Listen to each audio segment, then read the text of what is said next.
Hello friends, welcome to pro talent and I am Nitin Parmar. दोस्तों, आपने देखा होगा पिछले करीबन 11-12 दिनों से कश्मीर फाइल्स नाम की एक मूवी बहुत ज़्यादा सुपर हिट हो रही है। बहुत ज़्यादा लोग उसको देखने के लिए जा रहे हैं and then the kind of imagination they are developing, they are basically very unique. Okay, Bharat के अंदर ऐसे बहुत कम मूवी आते हैं जो इस तरीके का इम्पैक्ट क्रिएट करके जाते हैं, पॉजिटिव नेगेटिव जिस साइड पे बोले, ठीक है ना। वो सब चीज़ कश्मीर फाइल के साथ जुड़ी हुई हो सकती है। ठीक है, मूवी अच्छी है बुरी है, I don't know, I have not seen it, मैंने देखी नहीं है। ऐसा नहीं है कि मुझे नहीं देखनी है, I am going to watch it. ठीक है, पर इम्पॉर्टेंट पॉइंट ये है कि कश्मीर फाइल्स के द्वारा अगर आप कम्पिटिटिव एग्जामिनेशन की तैयारी कर रहे हैं तो आपको क्या क्या इंपॉर्टेंट इंफॉर्मेशन पता होनी चाहिए, और उसके द्वारा कौन हीरो है कौन विलन है ये आपको डिसाइड करना है आज के सेशन के बाद, because I am going to talk about chronology and the players connected to this Kashmir exodus. So Kashmir exodus, Kashmiri Pandit के साथ क्या हुआ, उनके साथ क्या क्या बुरा हुआ, ठीक है, उसको समझने के लिए हमें जाना पड़ेगा काफ़ी यू कैन से पुरानी सिचुएशन के लिए, and that's what I am going to discuss about it कि कैसे जम्मू एंड कश्मीर की हिस्ट्री डेवलप हुई और कैसे कैसे वो आगे बढ़ा। दोस्तों, आज के सेशन में मेरा ऑब्जेक्टिव है कि फैक्ट्स आपके सामने रखें। फैक्ट्स के अंदर एग्जैक्टली क्या हुआ वो आपको पता होना चाहिए, so that you are in a position to know it. ठीक है, I am going from a very you can say ancient time, historical facts के बारे में बात करके I come to today's issue. आज की बात करने के ऊपर हम आएंगे। ठीक है, आपको बेसिकली ये पता होना चाहिए कि एग्जाम में क्या क्या क्वेश्चंस बन सकते हैं।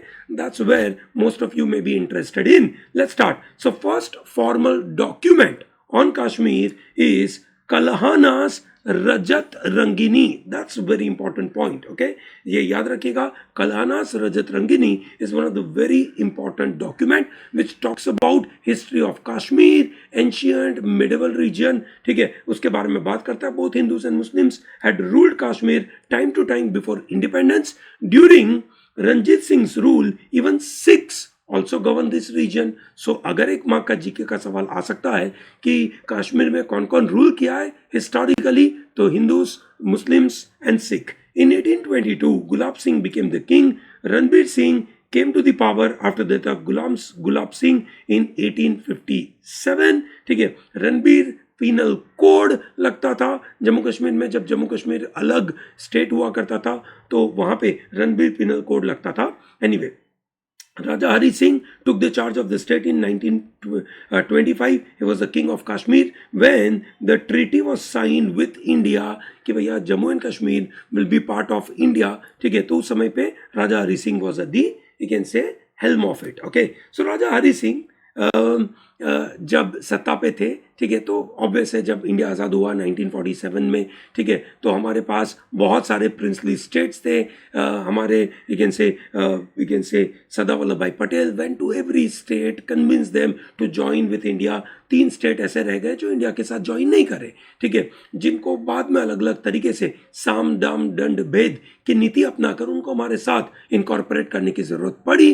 वो 3 स्टेट्स थे, Hyderabad, Junagadh and Kashmir. Okay, so Kashmir was a unique situation because it was in a border, you can say, scenario. So they wanted to remain independent. उनको अलग रहना था, ठीक है, with an aim in their mind. उनके मन में था ही कि इन 2 कंट्री में से जो भी कंट्री उनके ऊपर थोड़ा सा you can say पावर दिखाए उनके साथ वो जुड़ जाएंगे। That was basically the idea. ठीक है, क्योंकि आप बॉर्डर पे हो, बॉर्डर पे 2 बड़े पावरफुल कंट्री है, आप एक छोटा सा कंट्री बन के बैठे हो, और वो भी कल्चरली एथनिकली सब एक दूसरे के साथ जुड़े हुए हैं, तो आपका अलग देश होने की संभावना बहुत कम थी।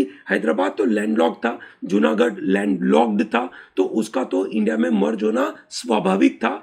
Kashmir was you can say going in a different way. So Raja Hari Singh, ठीक है, के पास कोई ऑप्शन था नहीं, बट पाकिस्तान ने कहीं ना कहीं यू कैन से उसको अटैक करने की कोशिश करी, है ना, अटैक किया, which was termed as internal rebellion. इस तरीके से दिखा तो राजा हरि सिंह भाग के आए इंडिया और बोला कि हमें सपोर्ट करिए। जैसे सरदार वल्लभ भाई पटेल बहुत ही समझदार आदमी थे, चालाक आदमी थे, उन्होंने सही समय पे कागज रख दिया that this is an instrument of accession, इसको ज्वाइन करिए तब जाकर हम आपको मदद करेंगे. So that is how this scenario developed. ठीक है, इन्होंने फाइनली 1951 में a constituent assembly was elected. It met for the first time in Srinagar on 31 October 1951. ठीक है दोस्तों, ये नोट किया जाए, ये कॉन्स्टिट्यूएंट असेंबली बनाई गई थी 1951 में, जो बाद में डिसॉल्व करी गई थी, पर अभी डिसोल्यूशन से पहले बनाई गई, जिसका काम था कि केयर टेकर गवर्नमेंट का काम करे. 1952 में Delhi agreement was signed between the prime ministers of India and Jammu Kashmir, giving special provision for the state of Jammu Kashmir under Indian constitutional framework. ठीक है, इंडिया के कॉन्स्टिट्यूशनल फ्रेमवर्क के अंदर इसका एक यूनिक से पोजीशन हमने दिया. ओके, 6 फरवरी 1954 को Jammu and Kashmir constituent assembly उसको रेटिफाई भी करती है, saying that we are agreeing to be part of union of India, which is very important. भैया पहले अग्रीमेंट होता है, फिर कॉन्स्टिट्यूएंट असेंबली उसको अप्रूव करती है. अग्रीमेंट बनाते हैं प्राइम मिनिस्टर, असेंबली अप्रूव करती है कि yes we agree on it. ठीक है, फिर बाद में president subsequently issued a constitutional order under article number 370 of the constitution, saying that Indian constitution will be applicable on the Jammu and Kashmir with certain modifications. This is how article 370 came into the picture. ठीक है, Jammu Kashmir has a separate constitution. Jammu Kashmir comes with a separate flag. Okay, so Jammu Kashmir का अपना खुद का constitution came into the force on 26th January 1957. ठीक है, under which elections are taking place in the state legislature assembly. ठीक है, पहली बार इलेक्शन हुआ 1957 में. ठीक है, कॉन्स्टिट्यूशन जो भी स्टेट कैन से का अपना अलग बना, क्योंकि भारत में और कोई स्टेट का अलग से कॉन्स्टिट्यूशन नहीं है, सिर्फ इसका हुआ, इसका अलग से फ्लैग भी हुआ. ठीक है, पर कॉन्स्टिट्यूशन ऑफ जम्मू कश्मीर बोलता है it is a integral part, Jammu Kashmir is an integral part of India, union of India. ठीक है, तो भैया एक अलग सिस्टम के द्वारा, अलग लीगल प्रावधानों के द्वारा ये स्टेट इंडिया में इनकॉर्पोरेट हुआ. ठीक है, हावेवर जो भी उसके अलग प्रावधान है, जो भी उसके अलग विचार है, that is immaterial to us. ठीक है, बिकॉज क्योंकि at the end of the day the state believes कि हम देश का पार्ट बनने वाले हैं. अगर हम देश का पार्ट बनने वाले हैं, ठीक है, तो जो भी ऐसे लीगल डॉक्यूमेंट है उसका तरीका जो भी हो, the goal is that we want to be part of, integral part of India. That's very important. Okay, ये विचार के द्वारा जम्मू कश्मीर इंडिया में आता है. आर्टिकल 370 ड्राफ्ट किया जाता है, शेख अब्दुल्ला इसको ड्राफ्ट करते हैं. ठीक है, it was included as a temporary provision that grants special status in Jammu Kashmir because it comes with a presidential order. Presidential order has a limitation. ठीक है, so thereby it is, some people believe that it is a temporary provision, but you know this article 370 continues till 2019, so it cannot become a temporary situation. It is basically part of India, ऐसा ही माना जाएगा. ठीक है, parliaments जो भी India की parliament होगी उसके पास पूरा पावर होगा अगेंस्ट से लॉ बनाने के लिए on the matter of defence, foreign affairs, finance and communication. ठीक है, इन एरिया पे Indian parliament will have all the power to make laws, while all the other you can say issues of Jammu Kashmir, जो भी इसके अलावा इश्यूज होंगे उसमें जम्मू कश्मीर असेंबली अपना लॉ बनाएगी. पार्लियामेंट अगर उसमें लॉ बनाएगी तो जम्मू कश्मीर के गवर्नमेंट का कॉन्करेंस चाहिए, अप्रूवल चाहिए, अग्रीमेंट चाहिए. ठीक है, उसके बगैर अप्लाई नहीं होगा. ठीक है, which is called special status. ठीक है, that is the meaning of special status. ठीक है दोस्तों, 2 मिनट रुक जाइए. I am going to talk about one very important part कि कश्मीरी पंडितों का आज का सिनेरियो क्या है, वो समझने की कोशिश के लिए ये थोड़ा सा बैकग्राउंड समझना जरूरी है. उसके साथ 35A भी आ गया. 35A came with a presidential order in 1954, जिसके द्वारा Jammu Kashmir assembly you can say gives right to decide, Jammu Kashmir assembly को राइट मिला कि दे विल डिसाइड कि उनके परमानेंट रेसिडेंट्स कौन होंगे, उन स्टेट के परमानेंट रेसिडेंट कौन होंगे. आपको याद होगा on the 5th of August 2019, ठीक है, सेम आर्टिकल 370 का यूज करते हुए, प्रेसिडेंशियल ऑर्डर का यूज करते हुए जम्मू कश्मीर का special status for the state was removed, article 335A was removed and Jammu Kashmir became the part of India as a union territory. ठीक है, this is how the scenario took place. Now the real scenario starts in 1975। ठीक है, अब सही लड़ाई चालू होती है जिसका सिनारियो 1990 तक बना। ठीक है, 1991 में पीवी नरसिम्हा राव इस लड़ाई को बहुत अच्छी तरीके से लड़ पाते हैं और जिसका मुद्दा 2022 में कश्मीर फाइल्स के द्वारा उठा, उसकी शुरुआत होती है ये शेख इंदिरा एकॉर्ड के द्वारा। शेख अब्दुल्ला, है ना, ध्यान रहे, Sheikh Abdullah was you can say the kind of leader, ठीक है, ऑफ जम्मू कश्मीर। ठीक है, उन्होंने लड़ाई लड़कर, ठीक है, अपने हाथ में तो लिया, but some or the other way he started to give lot of communication about separate Kashmir. ठीक है, तो इनको कहीं ना कहीं इनसे दबाने की कोशिश करी, इनको जेल में डाल दिया गया। 1971 में हमने पाकिस्तान के साथ वॉर लड़ी, बांग्लादेश को अलग से इंडिपेंडेंट बना दिया, तो Indira Gandhi became very powerful. ठीक है, और इंदिरा गांधी इतने पावरफुल हो गए थे कि अब शेख अब्दुल्ला की जो भी डिमांड थी कि हमें कश्मीर में ये चाहिए, हमें कश्मीर में वो चाहिए, वो सब से उनकी बातें से नहीं मानी गई और इंदिरा गांधी ने बोला कि चलिए कोई नहीं, हम आपकी बात नहीं मानते पर हम आपको सीएम बनाते हैं। ठीक है, इनको सीएम बना दिया। ठीक है, ओके, तो अलग अलग अखबार वालों ने उनको अलग अलग तरीके से उस बात को प्रेजेंट किया। ठीक है, कि ये देखिए, है ना, शेख अब्दुल्ला, क्योंकि शेख अब्दुल्ला इतने सालों से कश्मीर के लोगों की बातें प्रेजेंट कर रहे थे। ठीक है, उनको लगा कि हम कश्मीर को अपना हक दिलाने की कोशिश करेंगे, कश्मीर लोगों को अपना हक दिलाएंगे। ठीक है, ये बात कर रहे थे, पर now he did not say anything about Kashmir के लोग and he agreed with Indira Gandhi in all the terms of Indira Gandhi. So this accord, this agreement became very powerful, ठीक है, in favor of India, but it was not in the favor of you can say Kashmir people. Those people who were in favor of you can say this Sheikh Abdullah, या ऐसे लोग जिनको शेख अब्दुल्ला ने से अनाप शनाप बोलकर से सेपरेटिज्म का विचार डेवलप करवाया था। ठीक है, उनके खिलाफ जाकर इन्होंने ये अग्रीमेंट साइन किया। सो इन अ वे उन लोगों को लगा कि इन्होंने धोखा दिया। ठीक है, उनके मुताबिक ये धोखा हुआ। ठीक है, 1982 में शेख अब्दुल्ला की मौत हो जाती है। ठीक है, तो उनके बेटे Farooq Abdullah became CM. Farooq Abdullah CM बन के आते हैं। 1984 में इंदिरा गांधी का एसेसिनेशन होता है। इंदिरा गांधी के एसेसिनेशन के बाद जो इलेक्शन हुआ 1984 में, उस इलेक्शन में सेंट्रल दैट इज इंडिया के अंदर दिल्ली में राजीव गांधी की एक सरकार आती है जिसको अनप्रेसिडेंटेड वोट मिलते हैं, अनप्रेसिडेंटेड। ठीक है, आप देख सकते हैं कि कितने सारे वोट मिलते हैं, 543 सीट में से, है ना, इनको मिलते हैं, है ना, करीबन 516 vote, which turns out to be huge, बड़ा नंबर। इतने बड़े नंबर के साथ कोई जीता नहीं। ठीक है, तो राजीव गांधी वो सत्ता के साथ आते हैं सत्ता पे 1984, याद रखिएगा 1984 plus you can say we talk about 5 year 1989 वापस इलेक्शन आएगा, हम देखेंगे उसके बारे में। ठीक है, पर 1984 में जब ये सत्ता पे आते हैं, ठीक है, उन्होंने, क्योंकि Farooq Abdullah was not you can say going by the central government के rules, ठीक है, उनकी बातें नहीं कर रहे थे, तो सेंट्रल गवर्नमेंट ने फारूक अब्दुल्ला को डिसमिस कर दिया कि भैया तुम सीएम नहीं हो और तुम्हारे बहनोई the brother-in-law becomes, मतलब he becomes the CM called गुलाम मोहम्मद शाह। गुलाम मोहम्मद शाह को सीएम बनाया गया। ठीक है, विद एन एम कि यह आदमी सेंट्रल गवर्नमेंट की बात सुनेगा, बट इनफैक्ट ये आदमी आने के बाद, जिनका नाम गुलाम मोहम्मद शाह या उनको जीएम शाह बोलते हैं या गुल शाह बोलते हैं, he was appointed as CM on 2 July 1984।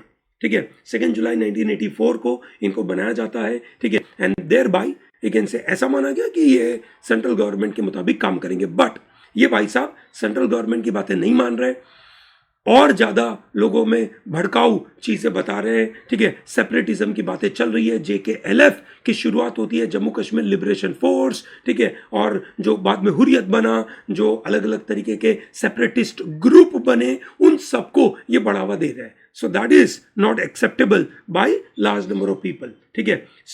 He started to spread the Islamisation aggressively, Islam is in danger, that is what the विचारधारा ही स्टार्टेड। बहुत सारे राइट्स चालू हुए फरवरी 1986 में, और ज्यादा राइट्स हो रहे हैं, पर ये भाई साहब सत्ता पे है, ठीक है। और उस समय पे गवर्नर है जगमोहन मल्होत्रा जी। तो जो 1975 के पहले, ठीक है, जो सेपरेटिस्ट विचारधारा शेख अब्दुल्ला ने बना के रखे थे, ठीक है, उन विचारधाराओं को ये गुल शाह ने और प्रमोट किया और आग लगाई, ठीक है। तो आप समझ सकते हैं कि एक तरीके से लोगों के मन में यही गलत भावनाएं चालू हो गई, तो लड़ाइयाँ चालू हो गई, है ना, 1986 में, ठीक है। तो भैया लगा कि ये तो गलत है ना, ठीक है, ये बिल्कुल गलत हो गया। तो क्या हुआ, on 12th March 1986 governor of Jammu Kashmir mister Jagmohan Malhotra ji, उन्होंने गुल शाह को डिसमिस कर दिया और प्रेसिडेंट्स रूल लगा दिए और नया इलेक्शन 1987 में एस्टेब्लिश कर दिया। दोस्तों, गुल शाह को निकालने का कारण क्या था, क्योंकि वो भाई साहब अलग तरीके से गलत तरीके की बातें फैला रहे थे, ऐसा यहाँ के सेंट्रल गवर्नमेंट को लग रहा था। Jagmohan Malhotra was a very powerful governor, ठीक है, was a very strict about it, ठीक है। सो ही डिसमिस्ड हिम, ठीक है, और प्रेसिडेंट रूल लगा दिया और फिर एक नया इलेक्शन लेकर आए। अब ये इलेक्शन इस बैकड्रॉप में लड़ा जा रहा है जहां पे लोगों के मन में ये बातें तो फैला चुके हैं कि भैया गलत चीजें हो रही है ना, सेपरेटिज्म चाहिए, हिंदू के खिलाफ लड़ाई करना, ये सब चालू हुआ। ये विचार तो लोगों के मन में है ही, इस बैकग्राउंड में इलेक्शन लड़ा जा रहा है। अब इस इलेक्शन में, ठीक है, सेंट्रल गवर्नमेंट चाहती है कि फारूक अब्दुल्ला जीते। फारूक अब्दुल्ला जीते तो ये इलेक्शन जो हुआ बड़ा रिग्ड हो गया इलेक्शन, और इस इलेक्शन में एक से फारूक अब्दुल्ला की जीत होती है, ठीक है। इनफैक्ट कश्मीर के लोगों को लगा कि ये तो गलत हो गया, ये बड़ा रिग्ड से इलेक्शन हो गया, है ना। उनका विश्वास उठा सेंट्रल गवर्नमेंट की तरफ से, क्या रहे ये लोग तो मतलब इलेक्शन गलत तरीके से करवा रहे हैं। That is a kind of feeling it got generated in 1987 के इलेक्शन में, ठीक है। दोस्तों ये समझना, 1987 के इलेक्शन में, ठीक है, यासीन मलिक, है ना, या भटकल, ये सब लोग जो बाद में टेररिस्ट बोले गए, ये लोग भी पार्टिसिपेट करे थे इलेक्शन में, पर क्योंकि इलेक्शन रिग था ऐसा माना जा रहा है, सो ये ज्यादातर लोग हार चुके थे। जब ये लोग हारे, ठीक है, तो ऑटोमेटिकली इन्होंने और भड़काऊ भाषण देना चालू किया, लोगों को बताया कि इलेक्शन तो और से गलत तरीके से हुआ, है ना। तो ये JKLF का से और से सपोर्ट डेवलप होने लगा, ठीक है। अब ये लड़ाई आगे बढ़ रही है, ठीक है, जहाँ पे हिंदू मुस्लिम के अंदर से जो तनाव बढ़ रहा है, ठीक है, जैसे कश्मीर फाइल ने जिस तरीके का तनाव आज हिंदू मुस्लिम के बीच में पैदा किया, वही तनाव उस समय पे ये इलेक्शन ने पैदा किया। तो ये तनाव बढ़ रहा है, इधर लड़ाई उधर लड़ाई, कहीं पे कोई मार रहा है। तो एक बड़ा इवेंट हुआ ऑन 14 सितंबर 1989, ठीक है। टीकालाल तापलू, ठीक है, he was a Kashmiri Pandit, he was killed, ठीक है। टीकालाल तापलू was believed to be a member of BJP, ठीक है। उनकी मौत होती है और उनकी मौत में हजारों लोग इकट्ठा होते हैं उनके फेयरवेल में, ठीक है, which turn out to be a first point to remember कि भैया यहाँ से जो कश्मीरी एक्सोडस के बारे में बातें हुई वो वहां से चालू हुई, ठीक है। 1987 का इलेक्शन जो रिग था, उसके बाद टापलू साहब की मौत होती है, ठीक है, और कश्मीर में सिचुएशन अच्छी नहीं है। जब कश्मीर में सिचुएशन अच्छी नहीं है तो इंडिया की सिचुएशन सेंट्रल गवर्नमेंट की भी अच्छी नहीं थी। सेंट्रल गवर्नमेंट, ठीक है, 1984 में इतने बड़े मार्जिन से इलेक्शन जीत के आए राजीव गांधी, पर राजीव गांधी की सरकार के दौरान एक बोफोर्स का स्कैम हुआ, है ना, एक बड़ा सा स्कैम हुआ। उस स्कैम के अंदर बोफोर्स की तोप हम लेकर आए और अनाप शनाप प्राइस के ऊपर हम ये बोफोर्स के तोप खरीदे थे। तो सरकार के ऊपर आरोप लगा। सरकार के ऊपर आरोप लगाने वाले पहले आदमी थे जो राजीव गांधी की सरकार के अंदर ही थे, VP सिंह। इन्होंने सामने अपना मोर्चा खड़ा कर दिया कि नहीं, हम एक नया पॉलिटिकल पार्टी बनाकर अगला इलेक्शन लड़ेंगे और हम राजीव गांधी के साथ नहीं है। तो सडनली, ठीक है, राजीव गांधी इतने बड़े मार्जिन से जीत रहे थे, अगले इलेक्शन में वो बहुत बुरी तरीके से हार जाते हैं। उनको सिर्फ 197 सीटें मिलती है, ठीक है। VP सिंह 143 सीट्स लेकर आते हैं। हावेवर वो अपनी सरकार बना तो नहीं पाएंगे with this number. He get support bye BJP, ठीक है। अब BJP को 1989, है ना, 1989 तक बीजेपी राम जन्मभूमि का मुद्दा उठा के बैठे हैं, ठीक है। 1992 में ये राम जन्मभूमि का मुद्दा उठाने वाले थे बहुत बड़ी तरीके से, ठीक है। तब तक तो पूरे देश में ये माहौल चल रहा था, तो LK आडवाणी साहब जीत रहे, उन्होंने VP सिंह को एक्सटर्नली सपोर्ट किया और VP सिंह की सरकार बनती है।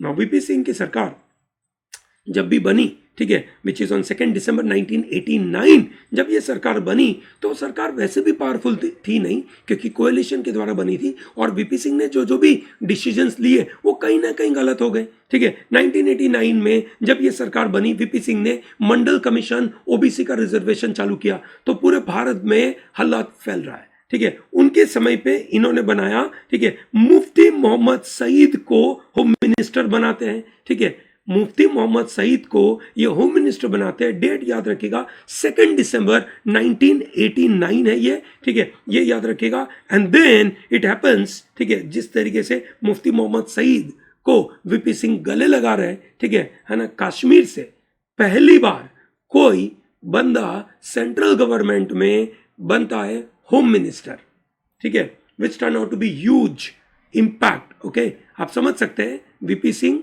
सही तरीके से काम नहीं कर पा रहे क्योंकि इतनी वीक गवर्नमेंट है, और सामने एक जम्मू कश्मीर स्पेशल स्टेटस में से कोई बंदे को आप यहाँ पे बना रहे हो home minister, which is really not okay. Internal security का पूरा कामकाज इनके हाथ में दे रहे हैं, ठीक है। इनफैक्ट 2014 इलेक्शन के बाद 2015 में जब जम्मू कश्मीर में इलेक्शन हुआ तो नरेंद्र मोदी भी इसी तरीके से उनको गले मिल रहा है, क्योंकि नरेंद्र मोदी बीजेपी और मुफ्ती मोहम्मद सईद की पार्टी ने मिलकर वहां पे अपना एक इनसे गवर्नमेंट बनाया था, ठीक है। उनकी बेटी, ठीक है, दैट इज एक से मुफ्ती मोहम्मद सईद, है ना, शी बिकेम दी CM, ठीक है ना। तो ये CM बन गए। फिर बाद में मोदी साहब ने उनको धोखा दिया कि भाई नहीं, तुम 5 अगस्त को बोल दिया कि नहीं भैया तुम तो निकल जाओ। That is what we can say the entire scenario took place. Okay, so ये याद रखिएगा 2 दिसंबर। अब आता है 8 दिसंबर 1989, ठीक है। 2 दिसंबर मुफ्ती मोहम्मद सईद होम मिनिस्टर बनते हैं। 8 दिसंबर मुफ्ती मोहम्मद सईद की बेटी रुबैया सईद किडनैप हो जाती है, ठीक है, और डिमांड करा जाता है कि ये कुछ टेररिस्ट है, उनको छोड़ दिया जाए। 4 टेररिस्ट की डिमांड करी रुबैया को छुड़ाने के लिए, और रुबैया को छोड़ा, 4 टेररिस्ट को दे दिया। उनमें से एक और टेररिस्ट वापस IC-814 जो अफगानिस्तान में हमारा प्लेन हाईजैक करके लेकर गए थे, उस बंदे को लेकिन से वापस डिमांड करी जाती है। वो बंदा 2 बार इंडिया की गवर्नमेंट छोड़ देती है उस बंदे को, 2 बार। पहली बार लेकिन से रुबैया सईद के समय पे, और दूसरी बार IC-814 के समय पे, ठीक है। So this is how the scenario is taking place, ठीक है। ओके, सो ये उनकी बेटी वापस आती है, बाद में जाकर ये उनकी दूसरी बेटी वहाँ की CM बनती है जम्मू कश्मीर की, ठीक है। तो मुफ्ती मोहम्मद सईद के समय पे जब लेकिन से ये सिनेरियो हुआ, तो अभी भी वापस वही प्रॉब्लम, हिंदूज का लेकिन से एक्सोडस चल रहा है, वहाँ से पैनिक क्रिएट हो रहा है। पेपर में, न्यूज़पेपर में एडवर्टीजमेंट पब्लिश होती है कि हिंदू निकल जाइए, कश्मीरी पंडित निकल जाइए, ये सब बातें चलती है, ठीक है। और उस समय पे जो गवर्नर थे वो जगमोहन नहीं थे, वो पावरफुल नहीं थे, ठीक है। And therefore we can say there was a demand which was created कि जगमोहन को वापस लाइए। Jagmohan once again came to the power on 19 January 1990। ये डेट याद रखिएगा दोस्तों, क्योंकि इस डेट को, है ना, आज भी कश्मीरी पंडित्स ये मानते हैं कि it is a day for exodus. उस दिन सब लोग भागे, ठीक है, क्योंकि जो वहां के गवर्नर थे वो इतने स्ट्रांग थे नहीं, ठीक है। तो ये नए गवर्नर लेकर आए, जो उन्होंने बड़े बड़े एक्शन लेना चालू करा, पर ये turn out to be a pick.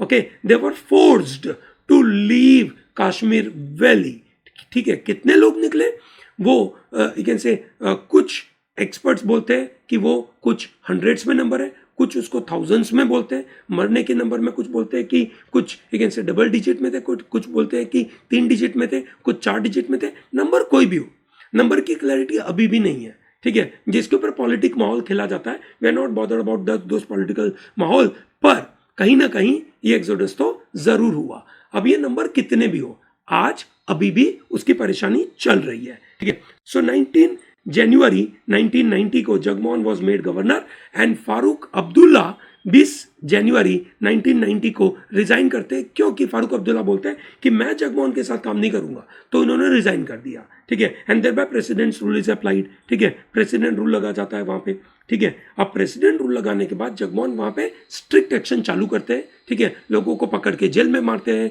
Army लगा दी, आर्मी लोगों को पकड़ के मार रही है, ठीक है, तो ये लड़ाइयाँ चालू हो रही है। तो वीपी सिंह की गवर्नमेंट, ठीक है, एक तरफ ठीक से जगमोहन को परेशानी के लिए भेजा, ठीक है, और दूसरी तरफ George Fernandes who was a railway minister, he was sent there to can say put balm on all the problems, सभी परेशानियों के ऊपर उन्होंने बाम लगाने की कोशिश के लिए जॉर्ज फर्नांडिस को भेजा जाता है। हाउएवर काम सेटल होता नहीं है, ठीक है। 10 नवंबर 1990, ठीक है, पूरे साल भर उन्होंने मेहनत करी, कुछ हुआ नहीं। वीपी सिंह गवर्नमेंट को फिर जब क्योंकि हालत खराब होने लगी, हिंदूज बहुत भागने लगे, ठीक है, तो वहाँ बीजेपी गवर्नमेंट ने उनको सपोर्ट देना बंद कर दिया, ठीक है।